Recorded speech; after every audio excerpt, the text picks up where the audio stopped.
आज हम कक्षा 8वीं हिस्ट्री पाठ 8 भाग 2 महिलाएं जाति एवं सुधार पे चर्चा करेंगे। क्या आपने कभी सोचा है कि 200 साल पहले बच्चों की जिंदगी कैसी रही होगी? आजकल मध्यवर्गीय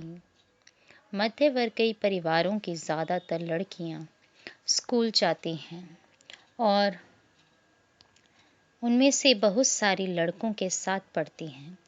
बड़ी होने पर उनमें से बहुत सारी लड़कियां कॉलेजों और विश्वविद्यालयों में जाती हैं और विभिन्न प्रकार की नौकरियां करती हैं। कानून शादी के लिए उनका बालिग होना जरूरी है और कानून के अनुसार वे किसी भी जाति व समुदाय के व्यक्ति से शादी कर सकते हैं। यहाँ तक कि विधवाएं भी दोबारा शादी कर सकती हैं। पुरुषों की तरह सभी महिलाएं वोट डाल सकती हैं और चुनाव लड़ सकती हैं। बेशक सभी महिलाएं इन अधिकारों का उपभोग नहीं कर पाती। गरीबों को शिक्षा के मौके मुश्किल से मिलते हैं, कम मिलते हैं या मिल ही नहीं पाते। बहुत सारे परिवारों में लड़कियां अपनी इच्छा अनुसार पति भी नहीं चुन सकती। 200 साल पहले हालात बहुत भिन्न थे। ज़्यादातर बच्चों की शादी बहुत कम उम्र में ही कर दी जाती थी। हिंदू व मुसलमान दोनों धर्मों के पुरुष एक से ज़्यादा पत्नियां रख सकते थे।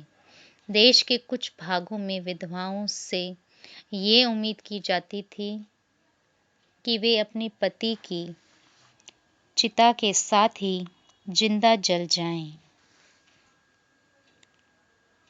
इस तरह स्वेच्छा से या जबरदस्ती मार दी गई महिलाओं को सती कहकर महिमा मंडित किया जाता था। सती शब्द का अर्थ ही सदाचारी महिला था। संपत्ति पर भी महिलाओं के अधिकार बहुत सीमित थे। शिक्षा तक महिलाओं की प्रायः कोई पहुंच नहीं थी। देश के बहुत सारे भागों में लोगों का विश्वास था कि अगर औरत पढ़ी लिखी होगी तो वह जल्दी विधवा हो जाएगी। समाज में सिर्फ स्त्रियों और पुरुषों के बीच ही फर्क नहीं था। ज्यादातर इलाकों में लोग जातियों में भी बटे हुए थे। ब्राह्मण और क्षत्रिय खुद को ऊंची जाति का मानते थे। इसके बाद व्यापार और महाजनी आदि से जुड़ी जातियों, जिन्हें प्रायः वैश्य कहा जाता था, का स्थान आता था। फिर काश्तकार, बुनकर व कुम्हार जैसे दस्तकार आते थे, जिन्हें शूद्र कहा जाता था। इस श्रेणी क्रम की सबसे निचली पायदान पर ऐसी जातियां थीं जो गांवों शहरों को साफ सुथरा रखती थीं या ऐसे काम धंधे करती थीं जिन्हें ऊंची जातियों के लोग दूषित कार्य मानते थे, यानी ऐसे काम जिनकी वजह से उनकी जाति भ्रष्ट हो जाती थी। ऊंची जातियां निचले पायदान पर खड़ी इन जातियों के लोगों को अछूत मानती थीं। इन लोगों को मंदिरों में प्रवेश करने, सवर्ण जातियों के इस्तेमाल वाले कुओं से पानी निकालने या ऊंची जातियों के आधिपत्य वाले घाट तालाबों पर नहाने की छूट नहीं होती थी। उन्हें निम्न दर्जे का मनुष्य माना जाता था। 19वीं और 20वीं सदी के दौरान इनमें से बहुत सारे कायदे, कानून और नजरिए धीरे धीरे बदलते गए। आइए देखें कि ऐसा कैसे हुआ। परिवर्तन की दिशा में उठते कदम। 19वीं सदी की शुरुआत से ही हमें सामाजिक रीति रिवाजों और मूल्य मान्यताओं से संबंधित बहस, मुबाहिसे और चर्चाओं का स्वरूप बदलता दिखाई देता है। इसकी एक अहम वजह यह थी कि संचार के नए तरीके विकसित हो रहे थे। पहली बार किताबें, अखबार, पत्रिकाएं, पर्चे और पुस्तिकाएं छप रही थीं। ये चीजें न केवल पुराने साधनों के मुकाबले सस्ती थीं, बल्कि उन पांडुलिपियों के मुकाबले ज्यादा लोगों की पहुंच में भी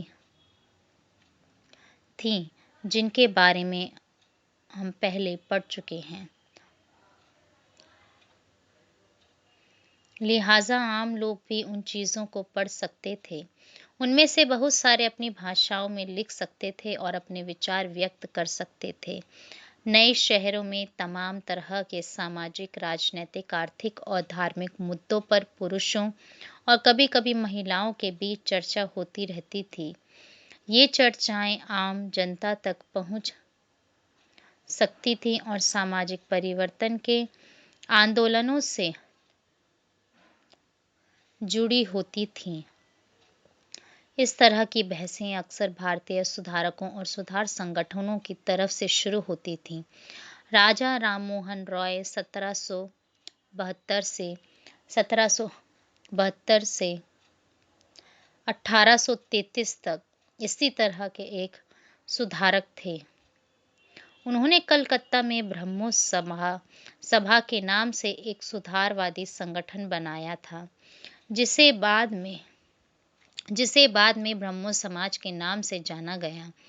राम मोहन रॉय जैसे लोगों को सुधारक इसलिए कहा जाता है क्योंकि वे मानते थे कि समाज में परिवर्तन लाना और अन्यायपूर्ण तौर तरीकों से छुटकारा पाना जरूरी है। उनका विचार था कि इस तरह के परिवर्तन लाने के लिए लोगों को इस बात के लिए प्रेरित किया जाना चाहिए कि वे पुराने व्यवहार को छोड़कर जीवन का नया ढंग अपनाने के लिए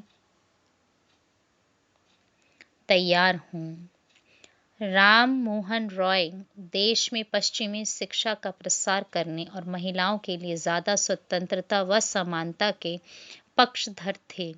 उन्होंने इस बारे में लिखा है कि किस तरह महिलाओं को जबरन घरेलू कामों में बांध कर रखा जाता था। उनकी दुनिया घर और रसोई तक ही सीमित कर दी जाती थी और उन्हें बाहर जाकर पढ़ने लिखने की इजाज़त नहीं दी जाती थी। विधवाओं की जिंदगी में बदलाव लाने की कोशिश। राम मोहन रॉय इस बात से काफ़ी दुखी थे कि विधवा औरतों को अपनी जिंदगी में भारी कष्टों का सामना करना पड़ता है। इसी बात को ध्यान में रखते हुए उन्होंने सती प्रथा के खिलाफ मुहिम छेड़ी थी। राम मोहन रॉय संस्कृत, फारसी तथा अन्य कई भारतीय एवं यूरोपीय भाषाओं के अच्छे ज्ञाता थे। उन्होंने अपने लेखन के जरिए यह सिद्ध करने का प्रयास किया कि प्राचीन ग्रंथों में विधवाओं को जलाने की अनुमति कहीं नहीं दी गई है। जैसा कि आपने अध्याय 7 में हमने पढ़ा है कि 19वीं सदी के प्रारंभ तक बहुत सारे अंग्रेज अफसर भी भारतीय परंपराओं और रीति रिवाजों की आलोचना करने लगे थे। वे राम मोहन रॉय के विचारों को सही मानते थे क्योंकि उनके एक विद्वान व्यक्ति के रूप में प्रतिष्ठा थी। फलस्वरूप 1829 में सती प्रथा पर पाबंदी लगा दी गई। राम मोहन रॉय ने इस अभियान के लिए जो रणनीति अपनाई उसे बाद के सुधारकों ने भी अपनाया।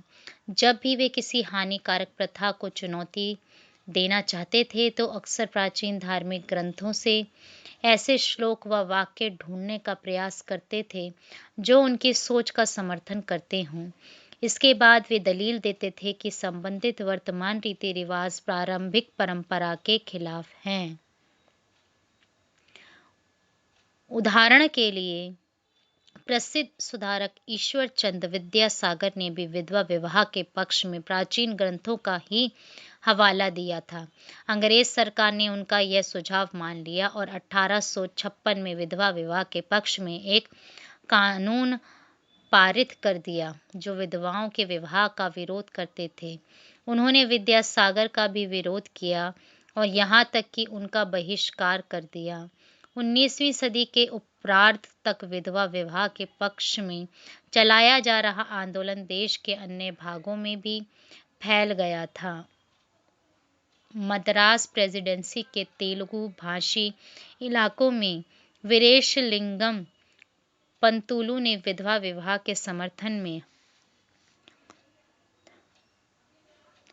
एक संगठन बनाया था। लगभग उसी समय बंबई में युवा बुद्धिजीवियों और सुधारकों ने भी विधवा विवाह के प्रचार प्रसार का संकल्प लिया।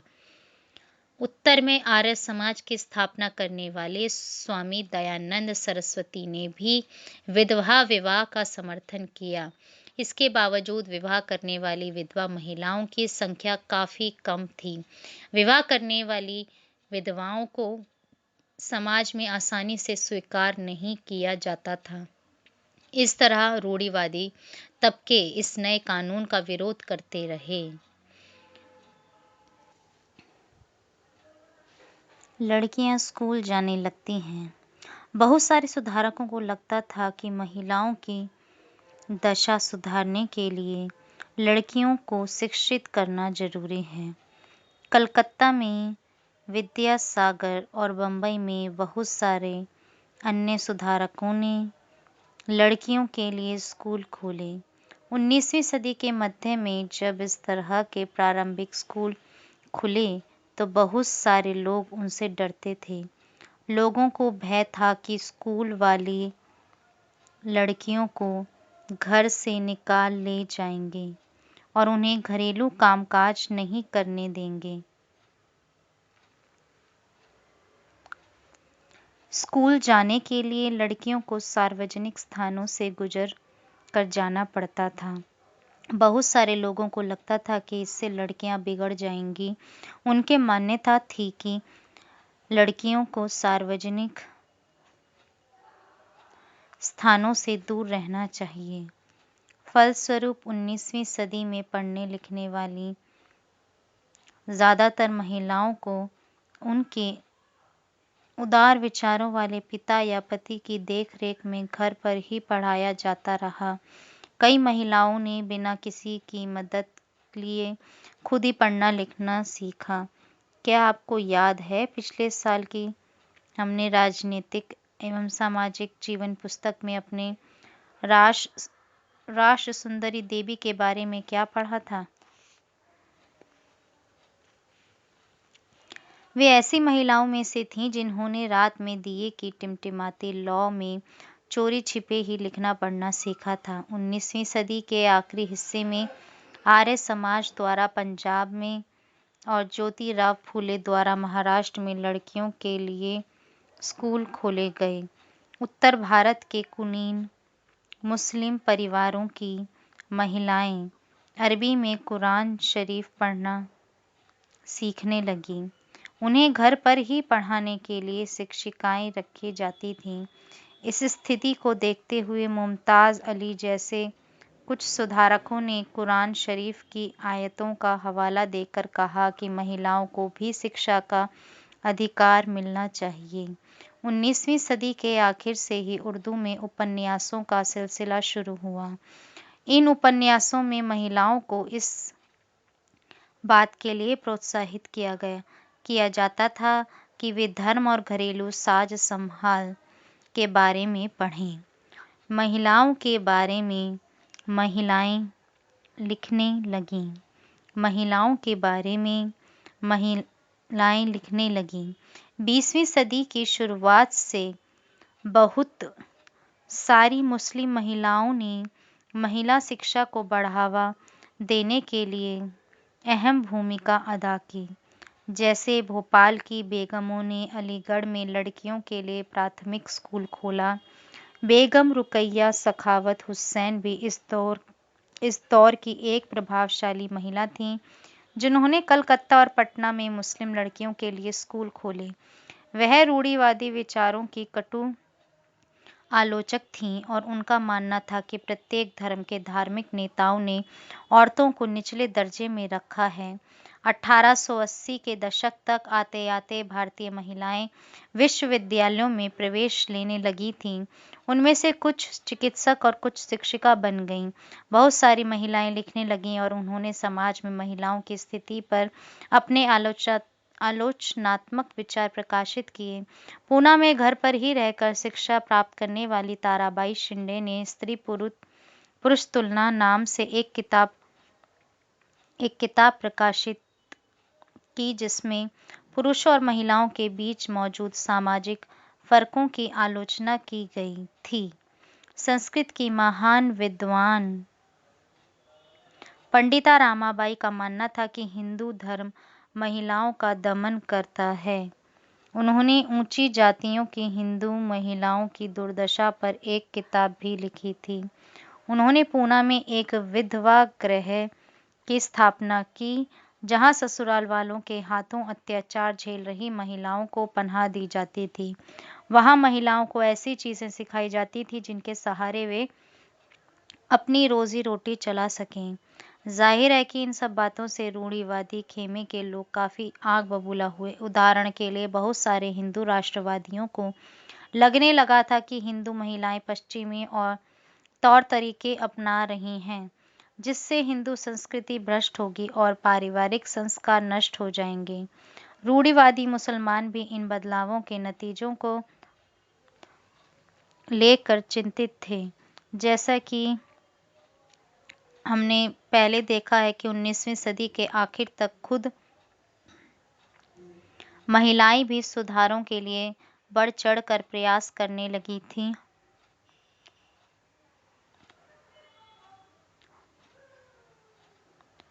उन्होंने किताबें लिखी, पत्रिकाएं निकाली, स्कूल और प्रशिक्षण केंद्र खोले तथा महिलाओं को संगठित किया। 20वीं सदी की शुरुआत से वे महिलाओं को मताधिकार, बेहतर स्वास्थ्य सुविधाएं और शिक्षा के अधिकार के बारे में कानून बनवाने के लिए राजनीतिक दबाव समूह बनाने लगी थीं। उनमें से कुछ महिलाओं ने 1920 के दशक के बाद विभिन्न प्रकार के राष्ट्रवादी और समाजवादी आंदोलनों में हिस्सा भी लिया। 20वीं शताब्दी में जवाहरलाल नेहरू और सुभाष चंद्र बोस जैसे नेताओं ने महिलाओं के लिए और अधिक स्वतंत्रता व समानता की मांगों का समर्थन किया। राष्ट्रीय नेताओं ने आश्वासन दिया कि स्वतंत्रता मिलने पर सभी पुरुषों व महिलाओं को वोट डालने का अधिकार दे दिया जाएगा, परंतु उनका आह्वान था कि जब तक स्वतंत्रता नहीं मिल जाती तब तक महिलाओं को अंग्रेजी राज विरोधी संघर्ष में ही जोर लगाना चाहिए। बाल विवाह के विरुद्ध कानून। महिला संगठनों के विकास तथा इन मुद्दों पर हो रहे लेखन की वजह से सुधारों के पक्ष में आवाज और मजबूत हुई। लोग बाल विवाह जैसी स्थापित परंपराओं को चुनौती देने लगे। केंद्रीय विधानसभा में बहुत सारे सांसद थे जिन्होंने बाल विवाह पर पाबंदी हेतु कानून बनाने के लिए संघर्ष किया। 1929 में बाल विवाह निषेध अधिनियम पारित किया गया। इस कानून के बारे में वैसी कड़वी बहसें और संघर्ष नहीं हुए जैसे पुराने सुधारवादी कानूनों के बारे में हुए थे। इस कानून के अनुसार 18 साल से कम उम्र के लड़के और 16 साल से कम उम्र की लड़की की शादी नहीं की जा सकती। बाद में यह उम्र बढ़ाकर क्रमशः 21 साल व 18 साल कर दी गई।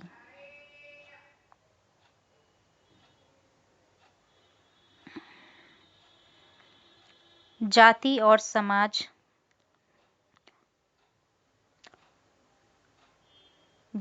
समाज सुधार। हमने अभी जिन समाज सुधारकों का जिक्र किया है उनमें से कई जातीय गैर बराबरी के भी विरोधी थे। राम मोहन रॉय ने जाति व्यवस्था की आलोचना करने वाले एक पुराने बौद्ध ग्रंथ का अनुवाद किया। प्रार्थना समाज भक्ति परंपरा का समर्थक था जिसमें सभी जातियों की आध्यात्मिक समानता पर जोर दिया गया था। जाति उन्मूलन के लिए काम करने के लिए बंबई में 1840 में परमहंस मंडली का गठन किया गया। इन सुधारकों और सुधार संगठनों के सदस्यों में से बहुत सारे ऊंची जातियों के लोग थे। गुप्त बैठकों में ये सुधारक भोजन और स्पर्श जैसे मामलों में जातीय कायदे कानूनों का उल्लंघन करते थे, जिससे अपने जीवन में भी जातीय पूर्वाग्रहों और बंधनों से निजात पा सकें। कई लोग ऐसे थे जो जाति आधारित समाज व्यवस्था में होने वाले अन्याय के विरुद्ध थे। 19वीं सदी में ईसाई प्रचारक आदिवासी समुदायों और निचली जातियों के बच्चों के लिए स्कूल खोलने लगे थे। इस प्रकार इन बच्चों को बदलती दुनिया में अपना रास्ता ढूंढने के लिए साधन मिलने लगे थे। उसी समय बहुत सारे गरीब लोग शहरों में निकल रही नौकरियों की तलाश में गांव छोड़कर भी जा रहे थे। नए कारखानों और नगरपालिकाओं में नई नौकरियां निकल रही थीं। कल्पना कीजिए कि इससे मजदूरी की कितनी मांग पैदा हुई होगी। शहरों में नालियां बनाई जानी थीं, सड़कें बिछनी थीं, इमारतों का निर्माण होना था और शहरों को साफ किया जाना था। इसके लिए कुलियों, खुदाई करने वालों, बोझा ढोने वालों, ईंट बनाने वालों, नालियां साफ करने वालों, सफाई कर्मियों, पालकी ढोने वालों, रिक्शा खींचने वालों की जरूरत थी। यह श्रम कहाँ से आया?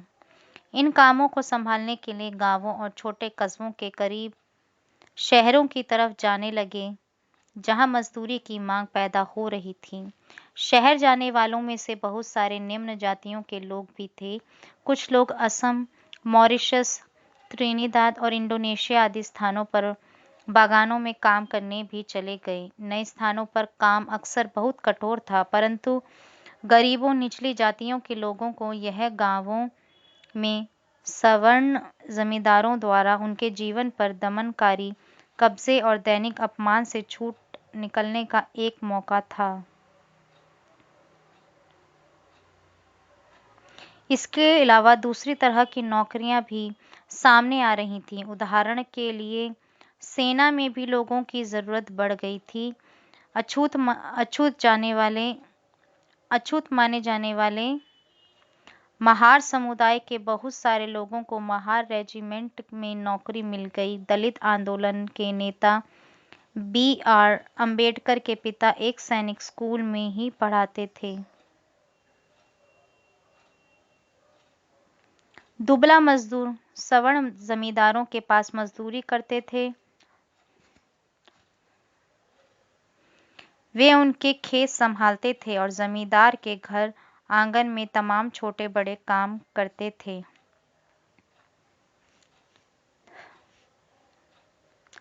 जूते कौन बना सकता है? जूते कौन बना सकता है? चमड़े का काम करने वालों को परंपरागत रूप से नीची नज़र से देखा जाता है, क्योंकि वे मृत पशुओं का चमड़ा निकालते हैं,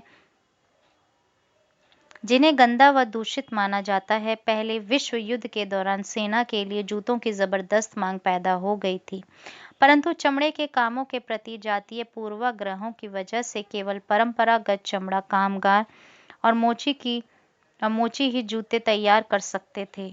लिहाजा वे ज्यादा कीमत की मांग करने लगे और उन्हें काफी लाभ हुआ। मौजूदा आंध्र प्रदेश में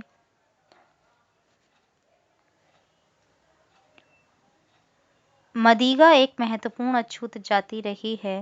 वे पशुओं के शवों को साफ करने, चमड़ा तैयार करने और चप्पल जूतियां सीने में माहिर थे। कक्षा में जगह नहीं, तो बम्बई प्रेसिडेंसी में 1829 में भी अछूतों को सरकारी स्कूलों में घुसने नहीं दिया जाता था। जब उन्होंने इस अधिकार के लिए सख्ती से आवाज उठाई तो उन्हें कक्षा के बाहर बरामदे में बैठकर सबक सुनने की इजाजत दे दी गई, ताकि वे कमरे को दूषित ना कर सकें जहां ऊंची जाति के लड़कों को पढ़ाया जाता था। समानता और न्याय की मांग।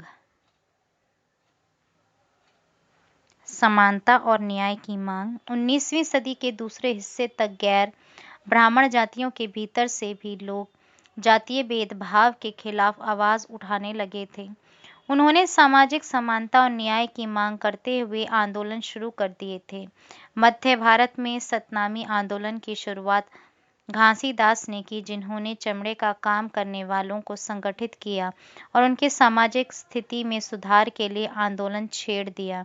पूर्वी बंगाल में हरिदास ठाकुर के मतुआ पंथ ने चांडाल काश्तकारों के बीच काम किया। हरिदास ने जाति व्यवस्था को सही ठहराने वाले ब्राह्मणवादी ग्रंथों पर सवाल उठाया, जिसे आज केरल कहा जाता है। वहां एझावा जाति के श्री नारायण गुरु ने अपने लोगों के बीच एकता का आदर्श रखा। उन्होंने जातिगत भिन्नता के आधार पर लोगों के बीच भेदभाव करने का विरोध किया।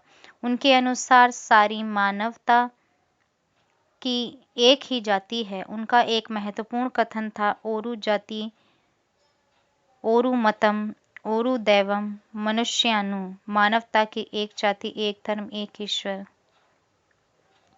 इन सभी पथों की स्थापना ऐसे लोगों ने की थी जो गैर ब्राह्मण जातियों से थे और उनके बीच ही काम करते थे। उन्होंने उन आदतों और तौर तरीकों को बदलने का प्रयास किया जो प्रभुत्वशाली जातियों का अपमान करने के लिए उकसाती थीं।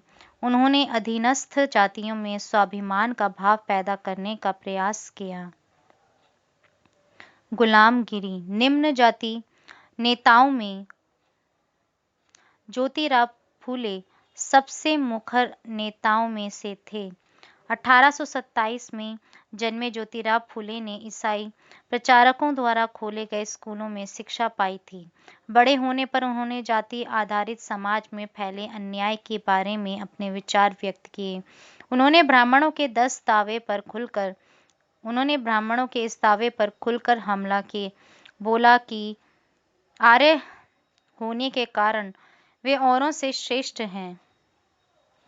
फूले का तर्क था कि आर्य विदेशी थे जो उपमहाद्वीप के बाहर से आए थे और उन्होंने इस मिट्टी के असली वारिसों आर्यों के आने से पहले यहाँ रह रहे मूल निवासियों को हराकर उन्हें गुलाम बना लिया था। जब आर्यों ने अपना प्रभुत्व स्थापित कर लिया तो वे पराजित जनता को नीच निम्न जाति वाला मानने लगे। फूले के अनुसार ऊंची जातियों का उनकी जमीन और सत्ता पर कोई अधिकार नहीं है। यह धरती यहाँ के देशी लोगों की कथित निम्न जाति के लोगों की है। फूले ने दावा किया कि आर्यों के शासन से पहले यहाँ स्वर्ण युग था। तब योद्धा किसान जमीन जोतते थे और मराठा देहात पर न्याय संगत और निष्पक्ष तरीके से शासन करते थे। उन्होंने सुझाव दिया कि शूद्रों, श्रमिक जातियां और अतिशूद्रों अछूत को जातीय भेदभाव खत्म करने के लिए संगठित होना चाहिए। फूले द्वारा स्थापित किए गए सत्यशोधक समाज नामक संगठन ने जातीय समानता के समर्थन में मुहिम चलाई।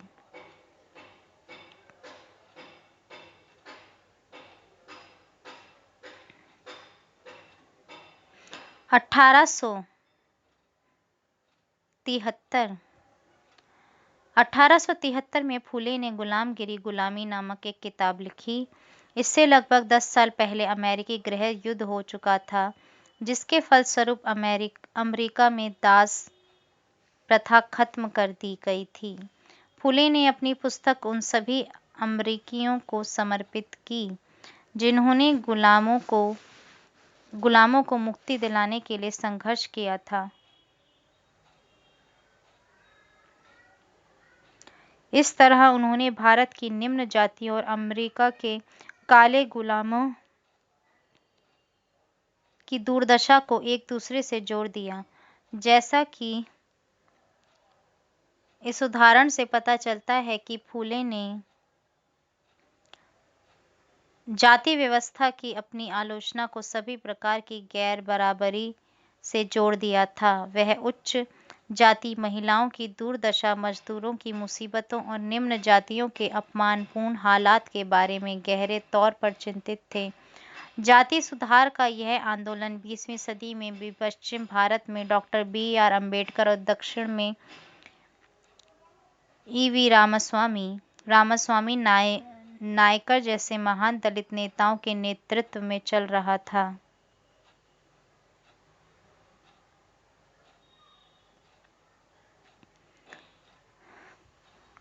मंदिरों में कौन जा सकता था? अंबेडकर एक परिवार में पैदा हुए थे। बचपन में उन्होंने इस बात को बहुत नज़दीक से देखा था कि रोज़ाना की ज़िंदगी में जातीय भेदभाव और पूर्वाग्रह क्या होता है। स्कूल में उन्हें कक्षा के बाहर ज़मीन पर बैठना पड़ता था। उन्हें सवर्ण बच्चों द्वारा इस्तेमाल किए जाने वाले नलकों से पानी पीने की इजाज़त नहीं थी। स्कूल की पढ़ाई पूरी करने के बाद उन्हें उच्च अध्ययन के लिए अमेरिका जाने हेतु फेलोशिप मिल गई थी। 1919 में भारत लौटने पर उन्होंने समकालीन समाज में उच्च जातीय सत्ता संरचना पर काफी लिखा।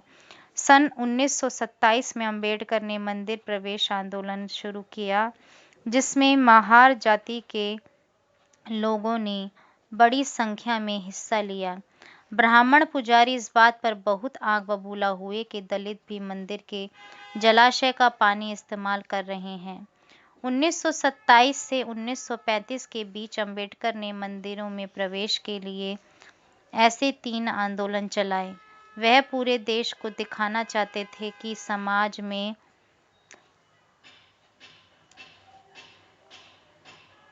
जातीय पूर्वाग्रहों की जकड़ कितनी मजबूत है।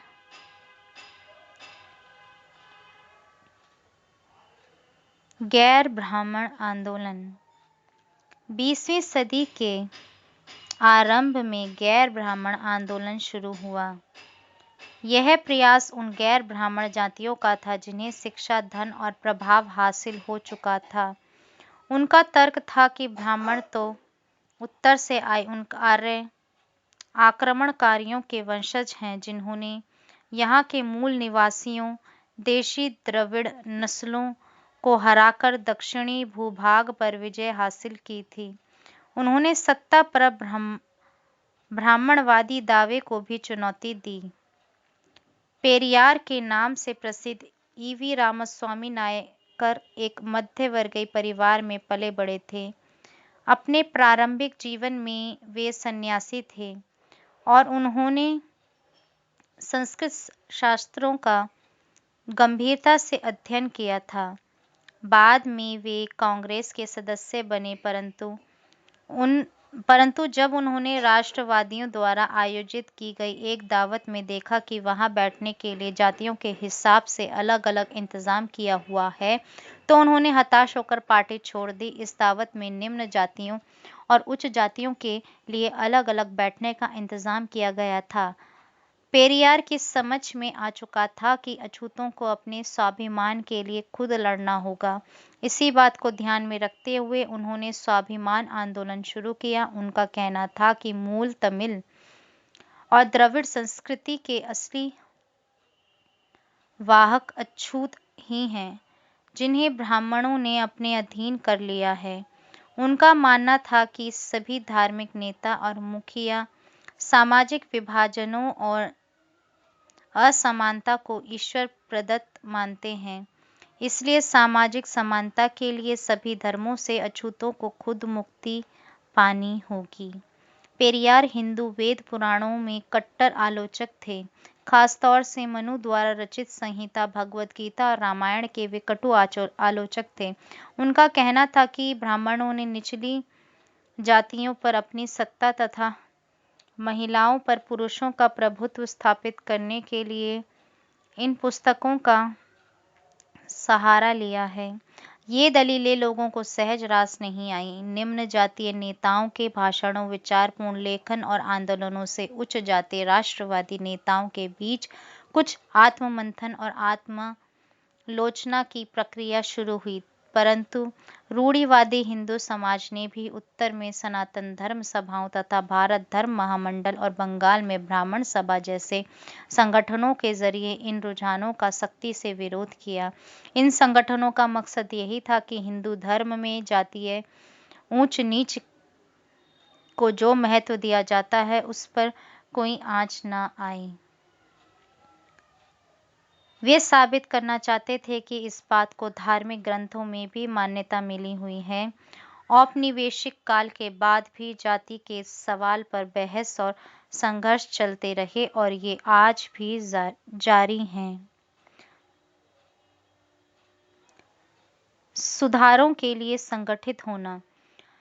ब्रह्मो समाज की स्थापना 1830 में की गई थी। यह संस्था सभी प्रकार की मूर्ति पूजा और बलि के विरुद्ध थी और इसके अनुयायी उपनिषदों में विश्वास रखते थे। इसके सदस्यों को अन्य धार्मिक प्रथाओं या परंपराओं की आलोचना करने का अधिकार नहीं था।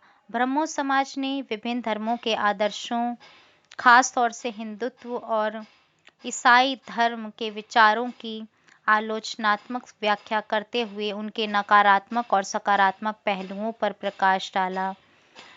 डेरोजियो एवं यंग बंगाल 1820 के दशक में हेनरी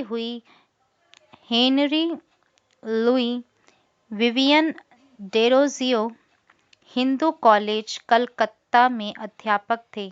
उन्होंने अपने विद्यार्थियों को आमूल परिवर्तनकारी विचारों से अवगत कराया और उन्हें तमाम तरह के सत्ता पर सवाल खड़ा करने के लिए प्रोत्साहित किया।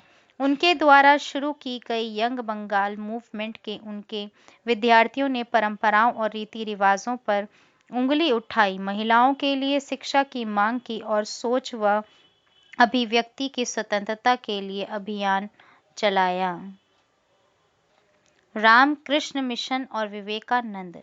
रामकृष्ण मिशन का नाम स्वामी विवेकानंद के गुरु रामकृष्ण परमहंस के नाम पर रखा गया था। यह मिशन समाज सेवा और निस्वार्थ श्रम के जरिए मुक्ति के लक्ष्य पर जोर देता था। स्वामी विवेकानंद 1863 से 1902, जिनका मूल नाम नरेंद्र नाथ दत्त था, उन्होंने श्री रामकृष्ण की सरल शिक्षाओं को अपने प्रतिभाशाली संतुलित आधुनिक विचारधारा से जोड़कर संपूर्ण विश्व में प्रसारित किया। 1853 में शिकागो में विश्व धर्म संसद में उन्हें सुनने के बाद न्यूयॉर्क हेराल्ड ने विवरण दिया कि ऐसे विद्वान राष्ट्र में धर्म प्रचारकों को भेजना कितना मूर्खतापूर्ण है। वास्तव में स्वामी विवेकानंद आधुनिक समय के पहले भारतीय थे जिन्होंने विश्वव्यापी स्तर पर वेदांत दर्शन के आध्यात्मिक गौरव को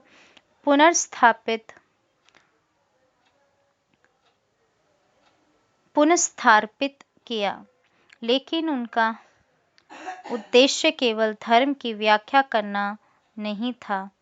अपने देशवासियों की निर्धनता और दुर्दशा से उन्हें अतिशय दुख हुआ। उनका यह दृढ़ विश्वास था कि कोई भी सुधार तभी सफल हो सकता है जब जनसमूह की दशा उन्नत हो। अतः भारत के लोगों को उन्होंने रसोई घर के धर्म की संकीर्ण चार दीवारी से बाहर निकलने और राष्ट्र की सेवा में एकजुट होने का आह्वान किया। इस आह्वान द्वारा भारतीय राष्ट्रवाद की प्रारंभिक अवस्था में उन्होंने असाधारण योगदान दिया, किंतु राष्ट्रवाद के बारे में उनका भाव संकीर्ण नहीं था।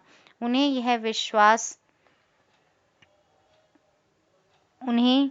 यह विश्वास था कि मानव जाति को जिन समस्याओं का सामना करना पड़ रहा है उन पर तभी काबू पाया जा सकता है जब विश्व के सभी राष्ट्र एक समान धरातल पर एक साथ आएं। अतः एक सामान्य आध्यात्मिक विरासत के आधार पर उन्होंने युवाओं को एक होने का उपदेश दिया। इस उद्बोधन में वह वास्तव में नई विचारधारा के प्रतीक और भविष्य के लिए एक महान शक्ति का स्रोत बन गए।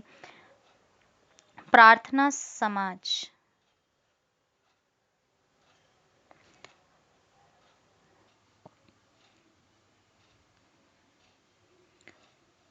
1867 में बम्बई में स्थापित प्रार्थना समाज ने जातीय बंधनों को खत्म करने और बाल विवाह के उन्मूलन के लिए प्रयास किया।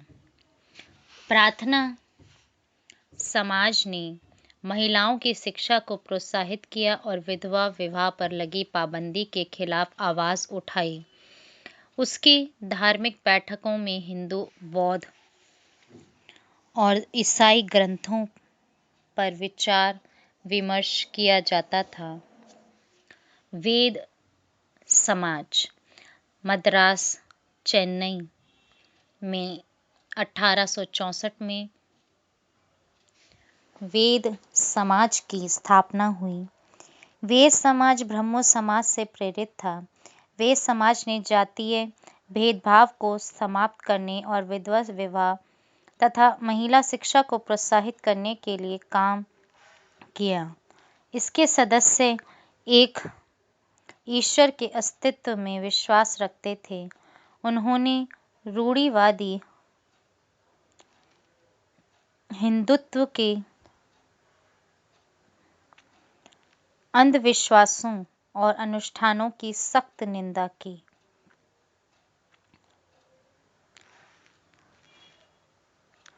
अलीगढ़ आंदोलन सैयद अहमद खां द्वारा 1875 में अलीगढ़ में खोले गए मोहम्मद एंग्लो ओरिएंटल कॉलेज को ही बाद में अलीगढ़ मुस्लिम विश्वविद्यालय के नाम से जाना गया। यहाँ मुसलमानों को पश्चिमी विज्ञान के साथ साथ विभिन्न विषयों की आधुनिक शिक्षा दी जाती थी। अलीगढ़ आंदोलन का शैक्षणिक सुधारों के क्षेत्र में गहरा प्रभाव रहा है। सिंह सभा आंदोलन सिखों के सुधारवादी संगठन के रूप में सिंह सभाओं की स्थापना 1873 में अमृतसर से शुरू हुई थी। बाद में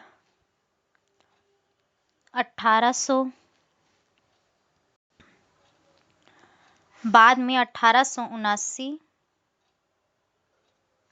में लाहौर में भी सिंह सभा का गठन किया गया।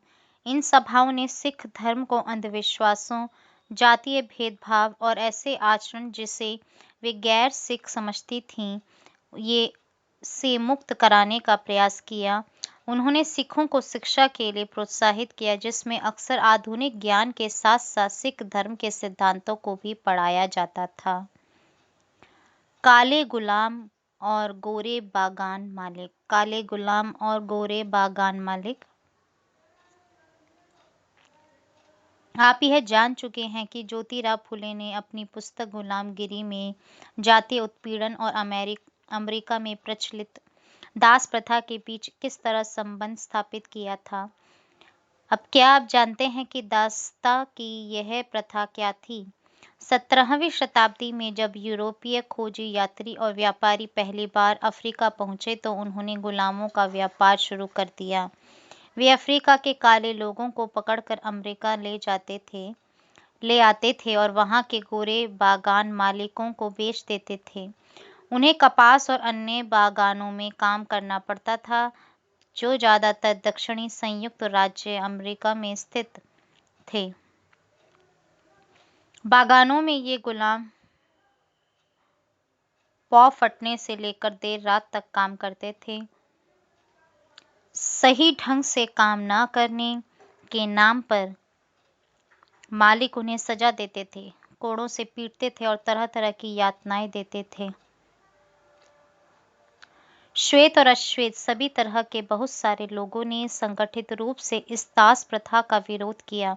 इसी क्रम में उन्होंने 1776 की अमरीकी क्रांति की भावनाओं का हवाला देते हुए आह्वान किया, अमेरिका वासियों, अपने घोषणा पत्र को देखो, क्या तुम्हें अपनी भाषा भी समझ में नहीं आती?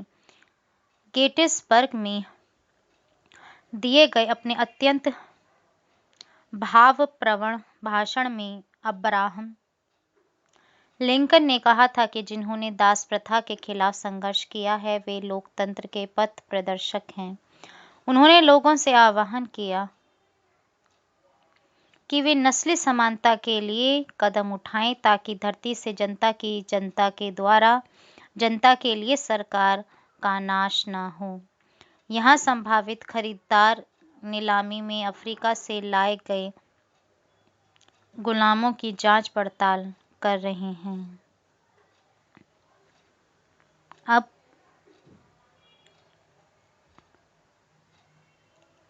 पहला स्तोत्र देखेंगे।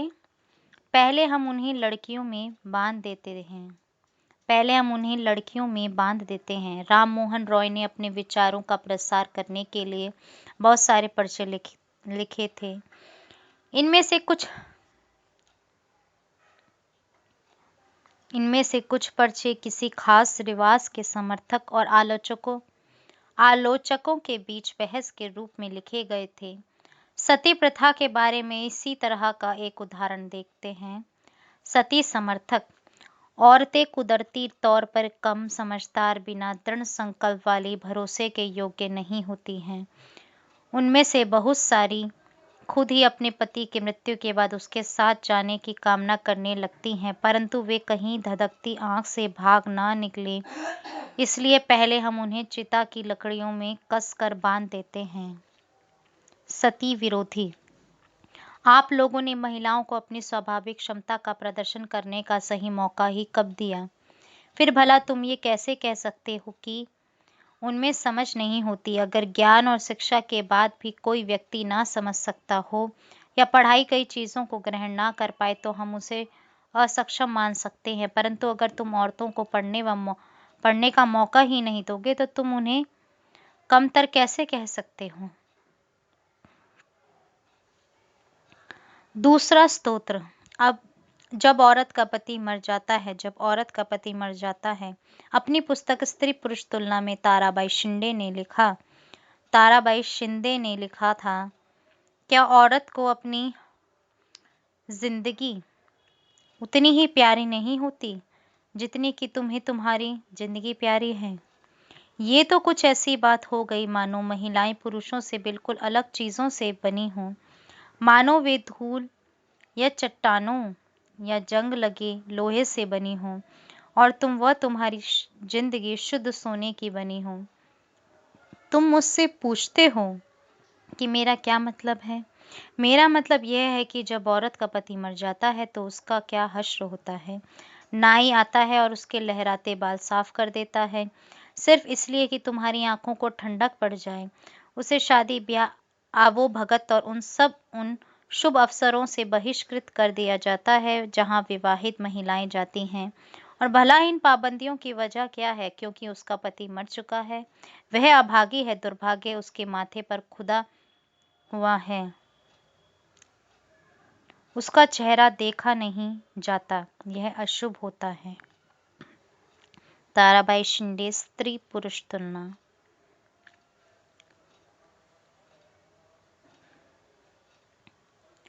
तीसरा स्तोत्र। मैं यहाँ और तुम वहाँ। फूले उच्च जाति नेताओं के उपनिवेशवाद विरोधी राष्ट्रवाद के भी आलोचक थे। उन्होंने लिखा था, ब्राह्मणों ने अपने धर्म की वह तलवार छिपा ली है जिसने लोगों की संपन्नता का गला काट दिया है और अब वे देश के महान देशभक्त बने घूम रहे हैं। वे हमारे शूद्र, मुस्लिम और पारसी नौजवानों को ये सलाह देते हैं कि अगर हम ऊंच नीच के बारे में अपना सारा लड़ाई झगड़ा बंद करके एकजुट नहीं होंगे तो हमारा देश कभी उन्नति नहीं कर पाएगा। यह एकता उन्हीं के फायदे में है क्योंकि इसके बाद दोबारा यही स्थिति पैदा हो जाएगी, मैं यहाँ और तुम वहाँ। चौथा स्तोत्र। हम भी इंसान हैं। 1923 में अंबेडकर ने कहा था, अब हम सिर्फ ये साबित करने के लिए तालाब पर जाना चाहते हैं कि औरों की तरह हम भी इंसान हैं। हिंदू समाज का दो मुख्य सिद्धांतों, समानता और जातिवाद की समाप्ति पर पुनर्गठन किया जाना चाहिए।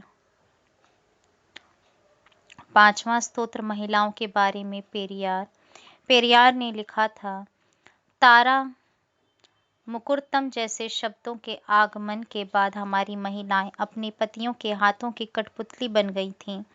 हमें ऐसे पिताओं के संरक्षण में जीना पड़ा जो अपनी बेटियों को सलाह देते हैं कि उन्हें पतियों को उपहार में दिया जा चुका है और अब वे अपने पति के घर का हिस्सा हैं। यह संस्कृत के साथ हमारी घनिष्ठता का परिणाम है।